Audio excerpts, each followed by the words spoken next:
So welcome to this Cycling Live. Today we are joined by Dieter Vorbeck. Now, Dieter is a fascinating guy because as a young man in his teenage years, in his 20s, he was an elite amateur cyclist in Germany, achieving many top results at the regional and national level.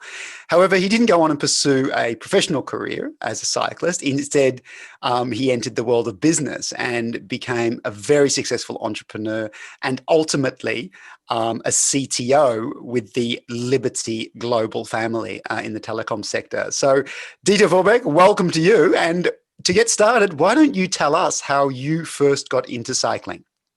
Yeah, thank you, Jamie, and thank you for having me here this morning for the interview. And yes, I will give you a short introduction how it started. Yeah, with my career as an amateur. So I started with 11 years old, as I was 11. Yeah, and I started with the support of my uncle. So my uncle, he was a racer in the 50s and 60s. And he has a bike at home near my grandparents. And as I visited my grandparents, I was very interested on that bike. Yeah, it was an old bike, but it was a nice bike for me. And I asked him, "Hey, can I have that for training? Can I check that up? Can I find that out?" Yeah, and he said, "Okay, let's do it. You can have a training on that bike, but be careful." Yeah. And and one day he came back to me and said, "Hey, Dieter, if you like, you can do a first step race." So in Germany, you say first step race, yeah, for the kids. And he organized that. And I did that first step race, yeah, and I was very strong, too strong for the competitors, yeah. Wow. So I won that with 11. And he said, "Wow, hey, guy, you are talented. You should go. You should go to biking, and you should do something or do something more in biking instead of playing football." Because I did some football, yeah. Okay, And it's interesting so what you this say was the there. starting point. It's interesting what you say about as a young kid, if you try something and you're good at it, how obviously that gives you confidence. And did that sort of then, I mean, as a young kid, 11, 12, 13 years old, um, did you have that natural ability? I mean, did you realize that you had to start training hard as well as the competition started to increase? Like, were you an early developer as a kid, a big kid? I think there was a small part of talent because I was strong from natural, and I did always sports, yeah. So playing football, did gymnastics because my father did that, yeah. And so we were educated in I think in a place of sports, yeah. I had a lot of friends and did sports the whole day, yeah, schooling and sports. So this was a good basis. And the second one was that I learned very fast from my uncle to train, yeah, how to train to go for I think a better performance by dedicated training and all that stuff, yeah. And this came together, and then it developed itself, yeah.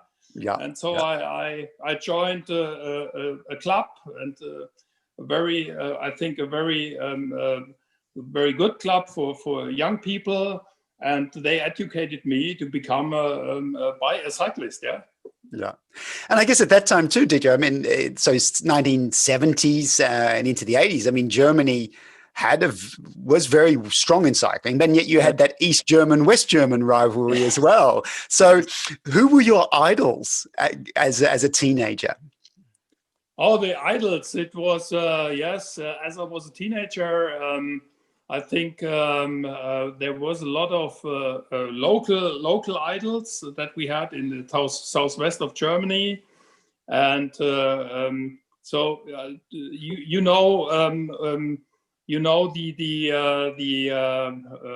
pro rider Thurau, Didi Thurau. I don't know. I heard of him. So Dietrich Thurau, or Didi Thurau, he was the first pro rider of Germany who participated very successful in the Tour de France, yeah. And he was idol. He was a big idol for us, absolutely, yeah. So we were looking to him. How is he doing that? Yeah, and what is this for a guy? Yeah, unbelievable. Yeah. And then you went on. So you won regional, and then you were competing national level late into your teens and into early 20s. I mean, you know, I remember myself racing back in the 80s. You know, we were all looking to the Germans. And yet at that time, the Germans had some crazy like training protocols, right? Because I remember the East Germans were doing like 800 kilometers, 1,000 kilometers a week, lots and lots of endurance miles. Yes. What was it like for you as a teenager and in your early 20s? What was kind of the mentality towards training and preparing yourself for races?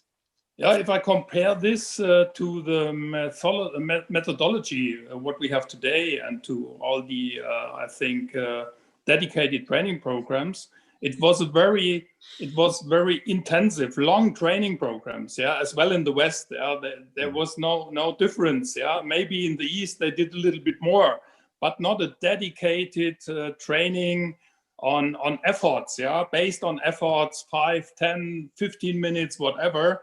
And not based on your on the watts per kilogram. So in this time it was not possible because there was a lack of electronics, of support computers and all that, programs and all that stuff. So that it was more the point to write long units, yeah. So exactly what you said, 500, 600, 700 kilometers per week. This was normal, yeah. But not to try efforts twice a week or once a week and to build on that stuff, yeah. Yeah. So what do you remember as your highlight, I guess, from your cycling career? Because you eventually, you retired from competition around, I think, 24, 25 years old. You said we'll come back to why that happened in a moment. But, you know, what were your best years? What were your best experiences competing? The best years was as I was an amateur in 1980, 1981, 1982. I was very successful. I won races and a big race in my area. It was a very famous race, I think I was very proud on that. Yeah, absolutely. Yep. And then you did decide to change your focus, and in your mid-20s you decided that you were not going to pursue a professional career. What drove that decision?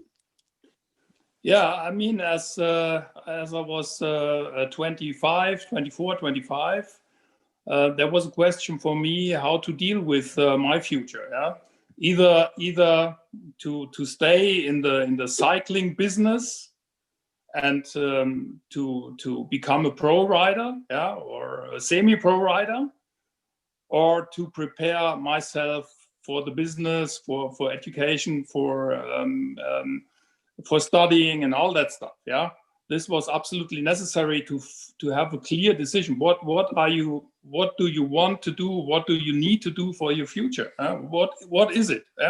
What is it? And I remember that time. So I did some holiday in Italy in exactly that time. No biking, nothing. Yeah, I was thinking.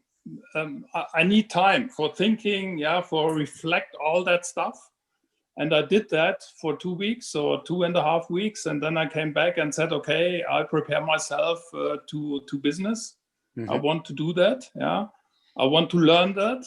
I think I have a good basis to do that. And let's start. The same unit that I did in cycling. Now I started then with preparing for my business, for education and all that stuff. And this was a clear decision. And I think it was necessary to have a clear decision if you are in that position. Yeah, absolutely. You must do the things to 1,000%, not 99,000%. Okay, this is necessary in order to be successful in the end. This is my learning. Yep. Yeah, it's interesting you say that, I mean, Dieter, because of course I went through exactly the same decision-making process that you did. And although I hear in what you're saying also a logic, and myself as well. I made that decision a bit younger than you did, actually. But even though I made the decision, I can't say that. How do I put it? I can't say that I was even happy with the decision. I made the decision with my head, but actually, I don't think I made it with my heart. So, how did you find that decision? I mean, eventually, of course, you did go off to study, and then you were very successful in business. But did you live with some regret? Did you live with some? No, no. I think for me it was very clear, and what I did is I started studying the subject that I love. Yeah, so that I love, not that I need to do because it's necessary, because my parents are there and they bring a lot of pressure into that. No, I studied that what I love, and I studied sport. I studied sport science. Yeah. Sport Oh, science wow. and computer science. So both, yeah. And this was I think a very good basis to balance these issues, yeah, a little bit. So you can if you study sport, you expand, I think, the world of sport, not only cycling, yeah.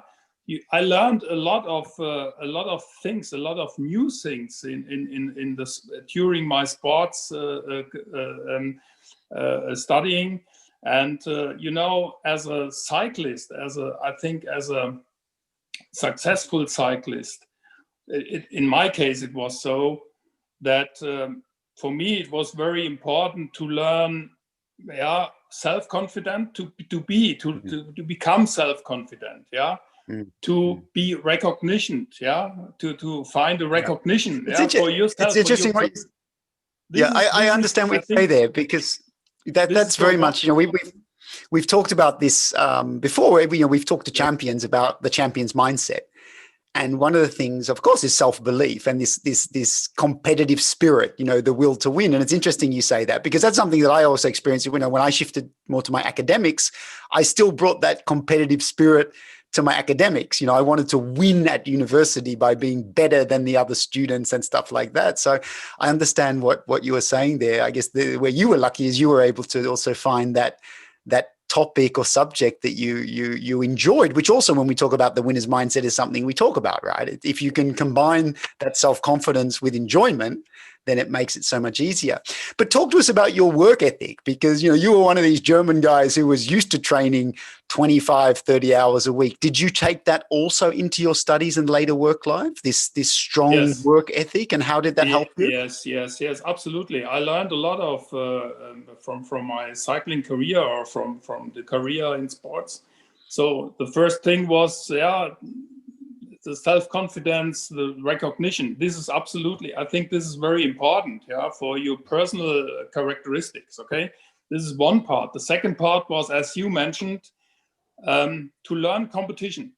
Yeah. So for me, I did some notes. Yeah, I have some notes here in order to have a clear picture on that. And competition was for me something like air to breathe. Okay, like air to breathe. Okay, I'm very open to that. Yeah, because a lot of business people, leadership, and all that stuff, they don't like the only word competition, but I like it. I like it.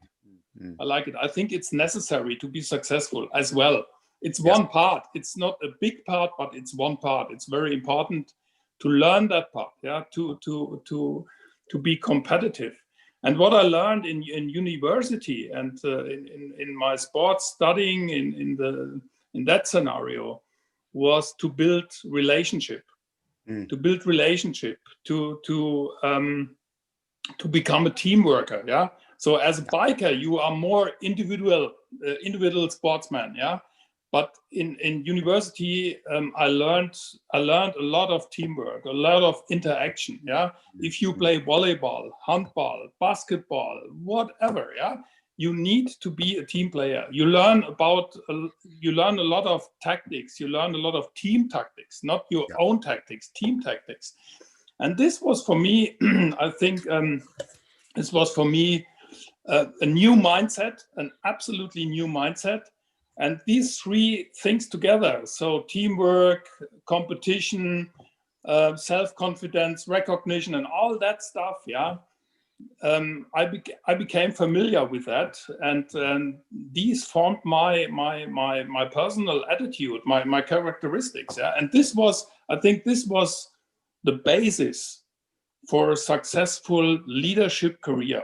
This was the basis. But Dieter, also, didn't you get frustrated sometimes? Because it's interesting what you say, because I think as a cyclist, of course, if you're in a professional team, there are team aspects to it, but actually it's the winner who wins, right? I mean, it is very much an emphasis on you and your competitiveness, even within a team, within the hierarchy of a team, there is a hierarchy.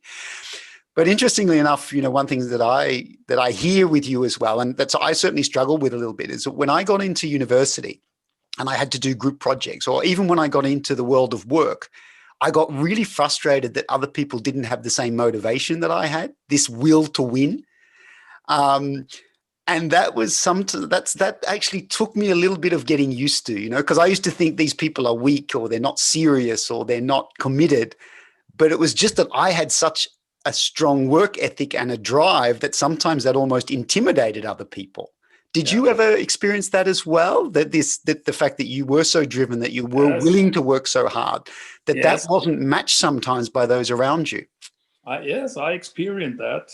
That there's difference between me and others. Yeah, and I think this was exactly the point where I decided to develop myself a little bit more in leadership, because I saw that I'm able to motivate other people, to convince other people, to inspire the people with my power, with my power, with my attitude, with, I think with that game to achieve goals, with that game to give them, I think, a feeling how does it look like to be on the podium in the business, okay? You need to be on the podium in the business as well. Yeah. This is absolutely necessary in order to be successful. And if you know that, if you have that feeling, and you can give that feeling to all the employees, to your leaders in your company, then you have a good chance to be a strong leader. Yeah. And this was the case in my area. Yeah. Yeah. So I became a leader. I took all these characteristics, and I saw that I have talent to convince the people and to inspire the people around me, especially the leadership. Yeah, and I think this was exactly what you are doing right now. I mean, if you see this is your talent, and if you love your talents, then you will live your talents. And I did that at the same time. I saw that, and I was inspired to do that. I learned a lot of things, absolutely. And this was a strength that I lived then as a leader, and this made me in the end successful. Yeah. So, and another thing was very decisive for me. If you did cycling, pro cycling or amateur cycling, whatever, yeah.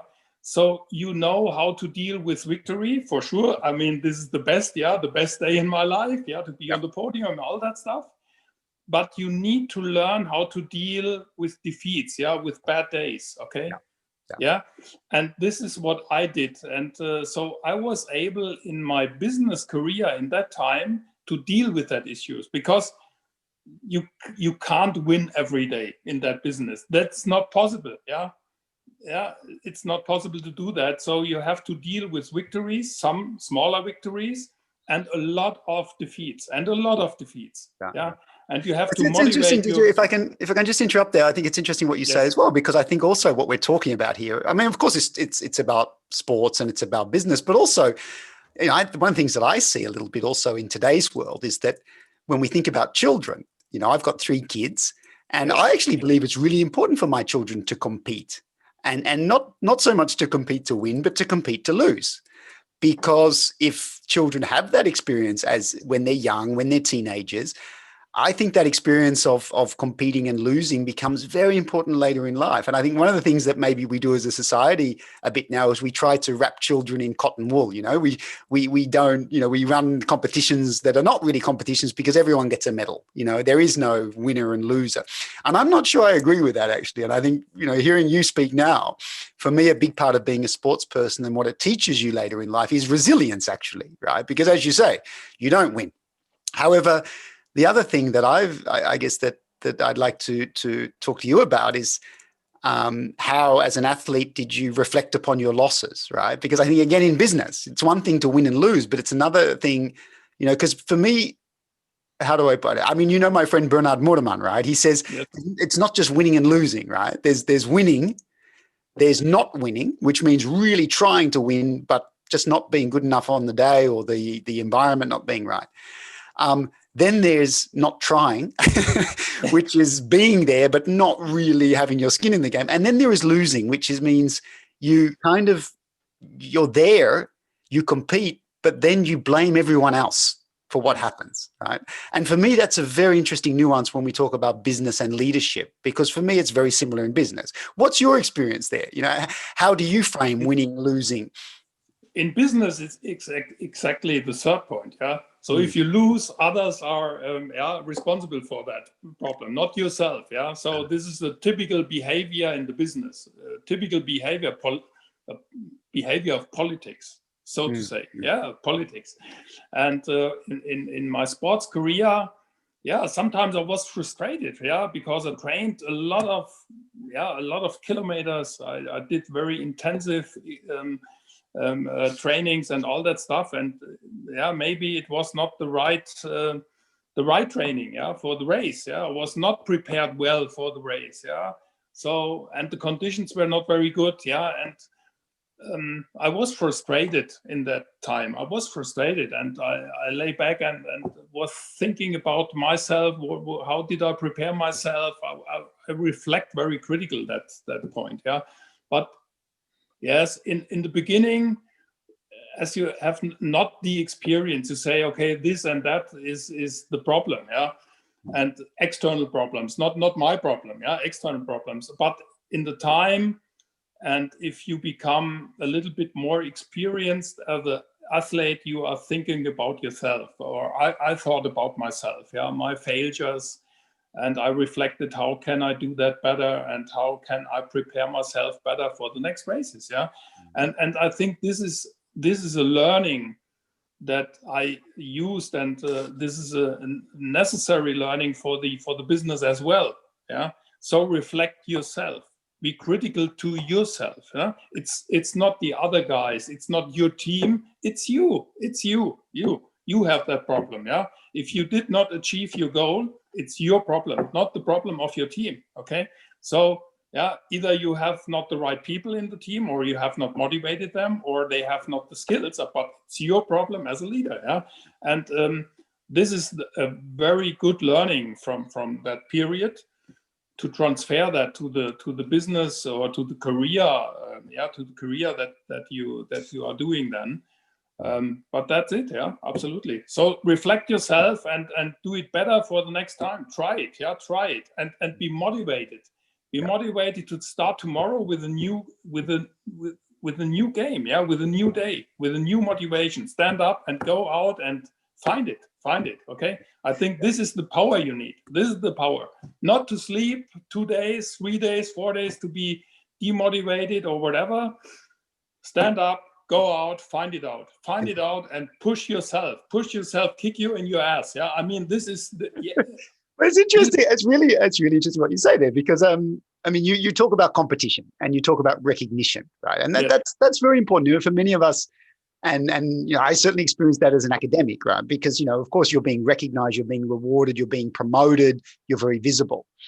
But of course, the other thing that I guess that we learn as athletes is that the winning only happens because of the things you do when no one else is watching, actually, right? Because I mean, to what extent do you think it's like that in business as well? Because of course, in business, as a CTO or as a senior leader, you're visible, But actually, a lot of your success comes from you doing things that nobody sees, right? Which is developing Yes. yourself, learning, thinking strategically, whatever it might be.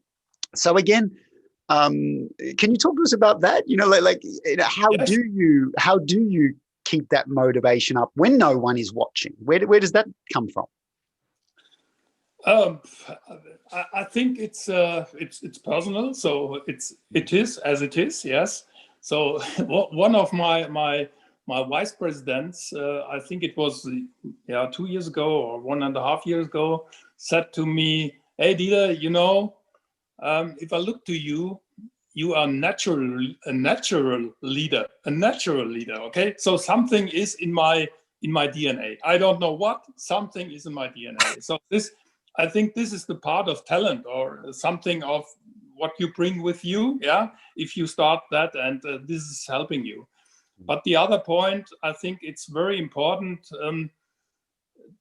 First, to be self-reflected, to learn, to learn every day. What can you do better? Okay.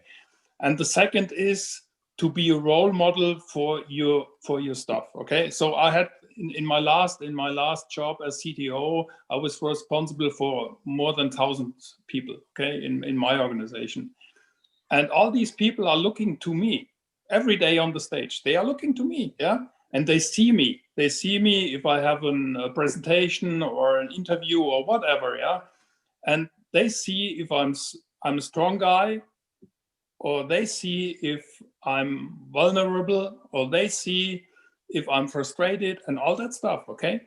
And so I have to bring that very authentic Mm. to my staff, to my people. Okay. And this is what they like.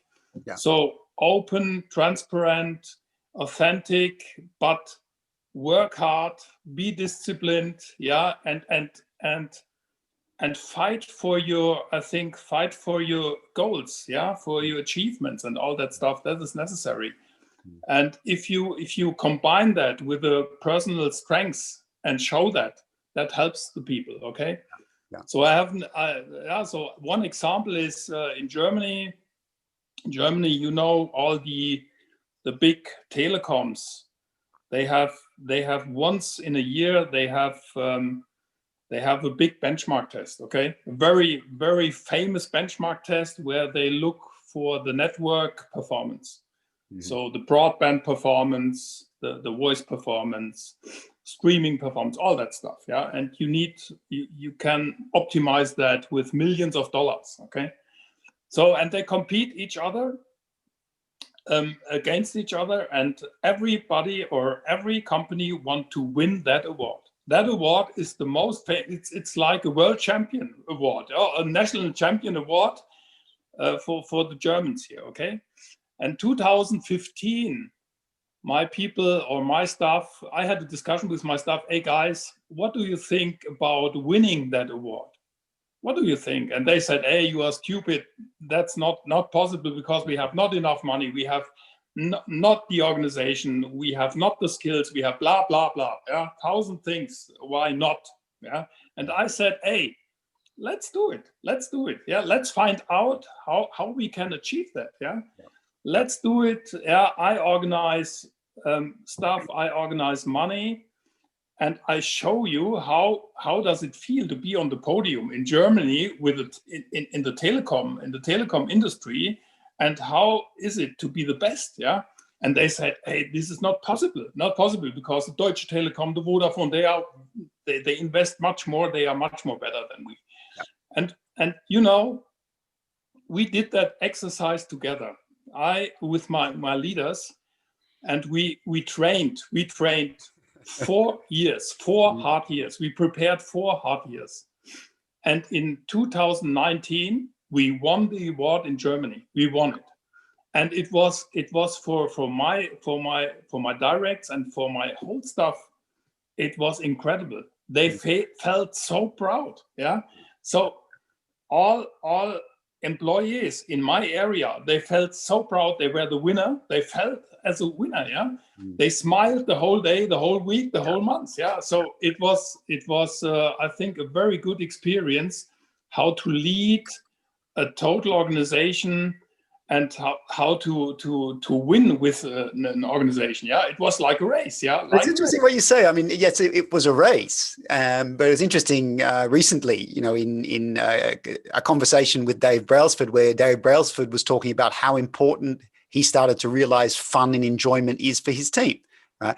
He was starting to say how they were too focused on performance, on metrics, on the objective side of the sport, and actually this need to bring more fun, enjoyment, more smiling, into the team bus yes. to get performance. I mean, Dieter, you've always struck me as someone who's a very happy, optimistic, and funny person. I mean, you like to laugh. I mean, how important do you think that has been as a leader in terms of getting people not just to win, but to win with joy?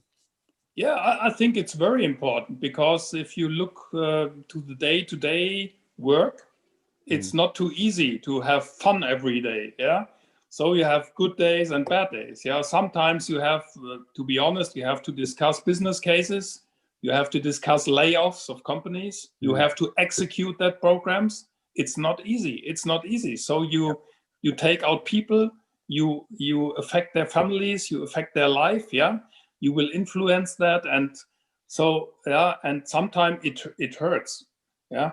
But in the end, I think it's necessary. If I had my team meetings, my direct meetings, yeah, I think there was a sense of humor in every meeting, a little sense of humor. Yeah, not too much, but it was there. It was there, and it is necessary. Absolutely, it is so necessary as the different individuals what you need to have, yeah, in that stuff, yeah, and I think the sense of humor. And yeah, I think everybody loved to go to the meeting. Everybody was prepared, because I was a guy who said, okay, without preparation, you don't need to come. Yeah. So everybody needs to be prepared, to be trained. No, no lesson without training. Yeah. But if the rules are clear and the conditions are clear, then you can bring in humor, you can bring in all that stuff, yeah, to be friendly, and then it works. Yeah, it works.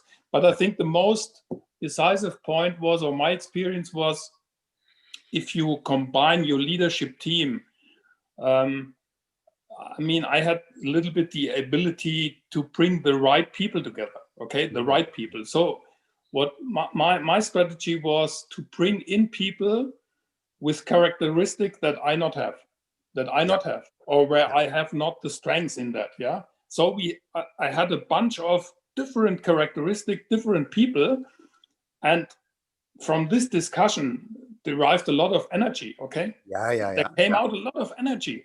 You remind me there, because I remember actually, because I lived in Germany for 5 years, and I even wrote a case study on Deutsche Telekom, and I never forget, and I interviewed, Hutges and Hum and Yes. Obermann, of course, and I never forget a conversation that I had with René Obermann one day, and he said, Jamie, it's pretty simple. It's getting the right people on the bus and the wrong people off the bus. Then you set the right goals, you point. So yeah, I really understand what you're saying there, Dieter. But to bring it together, I think because you had a stellar 25-year, more than 25-year business career, and what I'm hearing from you is that you were able to bring this self-belief, right? This self-belief combined with the hard work, to deliver a result. Sure. You were able to bring that together with enjoyment, like it is work, but also let's find that passion, that drive, that enjoyment of doing what we're doing. And then also you've talked about the importance of communicating to people, right? As a leader, that you're in the spotlight, that they're listening to the words that you say. So being able to inspire, very important. And then I guess what you've also talked about a lot is this idea of winning and losing, right? That you sometimes win, but often you lose. And if you do lose, it's all about sort of picking yourself up again and not blaming, not being held back, but then just moving forward. So I think that's a terrific, bunch of lessons you brought to us. But now, Dieter, the exciting thing, of course, is now you've come full circle, because you're back on your bike. You're training again. You've got a coach in Alan Davis who's supporting you, a former professional rider. So talk to us a little bit about what's inspired that return to cycling, and not just return to cycling, you're also setting some pretty big goals for yourself. Yes, this is an interesting way. It's the other way around, yeah, that you are used to interview. So you are interviewing pro cyclists or pro cyclists, and they transform to their life and all that stuff. And this is very interesting. And I have finished my business, so to say. Yeah, I have finished my business, and I decided to go back to cycling. Why? As I decided myself to go to business, to prepare myself for business, to do my job and all that stuff, I said, okay, hey Dieter, so if you are able to do your business, and you can stop or finish that or retire with 60 years, yeah, then you should come back with your bike, okay? So if you're healthy enough, if you are stable enough, okay, it depends a little bit. Yeah. And then when did that thinking process begin, Dieter? With 40, I think 40 already. years. Yeah, something like this, 40 years. So, you know, as I stopped my biking career, so I was, although I stopped that in total, yeah, but I trained on the weekend, yeah. So I had in my garage 4 or 5 bikes, yeah, mountain bikes and all that stuff, and I trained, yeah. Only 4 or 5, Dieter? You should see my garage, man. Yeah,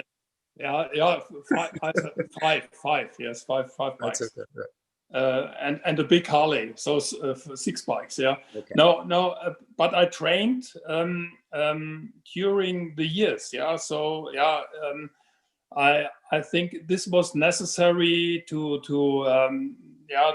have a stable form, to be healthy and all that stuff, and it was very good for my career as well, yeah. So it balanced a little bit the stress and all that stuff. And as I was 40 or 40 something, I decided, as I saw, okay, the career can end and you can finish with that, and you earned enough money to be free then, and blah, blah, blah. So I had a clear plan. Yeah? I wrote it on my book and said, okay, this is my plan. This is my work plan for the next 10 years, so to say, 15 years. Then I will stop, and then I will will come back to bike cycling. And all my friends said, hey, you are stupid. What are you doing? Yeah? We haven't heard that. Yeah? This is pretty new for us. Wow. And I did it. So this year in June, I retired from the company, and I started with that transition. Yeah? So it's not so easy, but it's a lot of fun. Yeah, and first, it's necessary to transform yourself, yeah, to transform your body for daily training and all that stuff, yeah. That needs half a year minimum. So I have to reduce weight, yeah. I have to change the nutrition and all that stuff. But it's fun, and I feel good. I feel good personally. I feel very good, yeah, to do that, yeah. And Dieter, not only that, I mean, because you're being a little bit humble, because I speak to Alan, who is your coach, and I mean, obviously, you were a very, very talented cyclist in your younger years. So, of course, that talent is still within you, even as a masters athlete. But of course, the other thing is that you actually have already had a podium result, right? Yes. So how did that feel after more than 30 years being on a podium in a bike race again? Can you talk about how that emotion felt, how that experience felt? I was really surprised. I was really surprised. So I trained a little bit. I had a preparation of I think 2 months with Alan. So Alan prepared me with a dedicated training plan, and gave me some advice regarding my fitness. Yeah, but I think this was one part, and it was necessary to have a basic momentum for that race. But the other part, and this was very interesting, Jamie. It was very interesting. I took a license. Okay, I took a license, and I was going preparing myself for the start of the race, and I saw all these cyclists, so my age and and something came up. Yeah? I don't know what it was. It was a big emotion for me, a big emotion. And as I was on the starting point, and then it starts the race, in the first kilometer, I saw, hey, everything is there. Everything is there. Yeah, it was more than 30 years ago, my last race, and everything, it was there. Yeah, and when you say everything was there, it was the tactics. The tactics. It was the tactics. Yeah, if you need tactics, especially in a circuit race, you need a lot of tactics. Yeah, it was there. It was there. So it was very interesting for me. It was a new experience. Yeah, I thought I forgot it. I fear the curves and all that stuff. Yeah, but it was there, and I was in between, in the middle of the race, and for me, it was clear how to win a race. Yeah. Yeah. So I was looking to the competitors and looking to all that stuff. And I checked a little bit out. How strong are you? Can you fight each other with the big ones? Yeah, with a very successful cyclist. And yes, I could. Yeah, and it was there, and I can't tell you why. Yeah, it was there. Yeah, this was the experience. This was the experience in the time as I was a young athlete, and it was stored in my brain. Yeah, but I did what you were talking about. The book opened very fast, and the book. Yes, I had all these points. Yeah, but it's amazing what you say. I mean, you told us you cycled from 11 until 25 years old. That's a lot of years of experience that are still in your brain. So it's amazing to hear that. But I saw the photos that you shared with me from the race, and for me, it was also fantastic to see the smile on your face and the joy and the energy that was there. So Dieter, you are training now. You're putting in a lot of hours on the bike. You've got yourself a coach, and so. I mean, what would a great next 2 or 3 years look like for Dieter Vorbeck on the bike? What would you like to experience, achieve? So first, step by step. First, as I mentioned, I need to transform myself, to have a good basis for the races, and then 2021 we will see what happened. A lot of things are dependent of the pandemic, you know that. Oh, sure. So I hope to participate of some smaller races here in my region, in Germany, maybe some races in Belgium, so near where you live, or in your area, in the Ardennes maybe, and in Switzerland. And if I'm fit enough, if I feel fit enough, then I will participate on the World Cup in St. Johann. Okay, this is my next big goal. So the German or the national German Masters, it's in eastern of Germany and in St. Johann. So these both big events, I'm looking a little bit for in 2021 or 2022. It depends a little bit. So I have time. Time. Dieter, last question for you.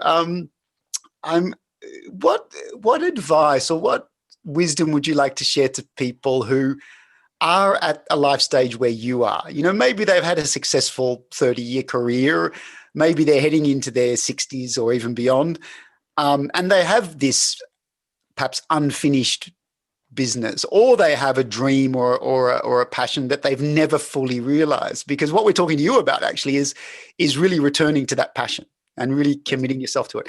I mean, but at the same time, you said people told you were crazy. So what advice or wisdom would you share with people who are entering into that next life phase of what some might call retirement?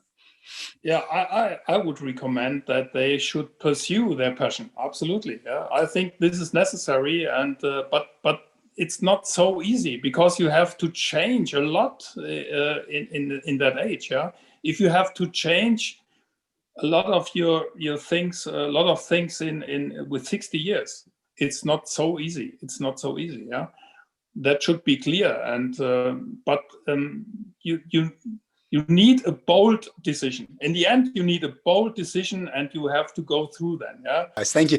And I mean, Dieter, certainly I've been inspired, and I think actually just reflecting on it, I think what you've said about having personal courage is huge, because what you are doing actually, and what you're doing actually in a very public way, because I've seen some of your posts on LinkedIn. You're really putting yourself out there, saying to people, yes, that I'm setting this goal for myself and I'm going for it. yes, and I think that's been inspiring for me personally, but I'm sure it'll be inspiring for many others as well. And I guess related to that is not just the courage that you've had to throw yourself at this very ambitious goal, but also what I hear you talking about very much is how you think about success, because clearly you've had a huge amount of success in your corporate life. You've achieved a lot in the world of business, but it's also inspiring to hear you talking about success now in a very different way, that also success can be about your career, your forthcoming career as an athlete. Is that something you're conscious of, that you're framing success differently as you move into this different stage of your life? Yes, absolutely.